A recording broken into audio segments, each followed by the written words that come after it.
பிள்ளைங்களா, தீபாவளி வருது. நான் எப்படி ஜாக்கெட் ட்ரெஸ் தைச்சிருக்கிறேன்னு என் பிள்ளைங்க உங்களுக்கும் உங்கள் யூஸ் ஆகும். அதனால் அம்மாட்ட ஒன்று காட்ட போகிறேன் பாருங்கள். இங்கே பாருங்கள், இது வந்து புடவை. இது பாருங்கள், இது வந்து முந்தாணி, இது வந்து உள்படம் உள்ள உடலுக்கு. இந்த புடவைக்கு அம்மா எப்படி ஜாக்கெட் தைச்சிருக்கிறேன்னு காட்டுங்களா? இங்கே பாருங்கள்,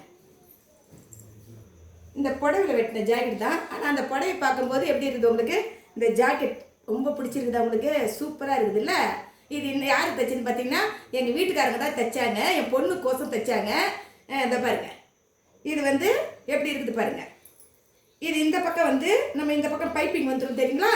அதனால பைப்பிங்கு கைக்கு வந்து இந்த மாதிரி தைச்சாச்சு. கைக்கு வந்து அந்த புடவையுடைய துணியை தான் எடுத்து வெட்டி தைச்சிருக்கிறேன். இந்த பாருங்கள், இந்த புடவை துணியை எடுத்து நீங்கள் இதை மாதிரினா கூட இதை பாருங்கள், புடவை துணியை எடுத்து இதை பாருங்கள். அந்த புடவையுடைய துணியை எடுத்து இந்த இடத்துல டிசைன் கொடுத்தாச்சு. இந்த இடத்துல டிசைன் பாருங்கள். இதை நாட்டு இது மாதிரி வச்சு சூப்பராக இருக்குது பாருங்கள். நாட்டு தைச்சது இது. ஆனால் இந்த இது லேஸ்லாம் போய் அம்மா வாங்கிட்டு வந்தேன்.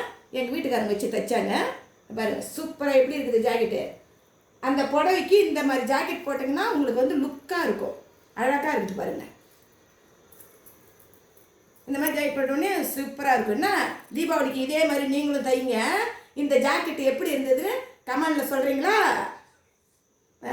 நல்லா இருக்குதா?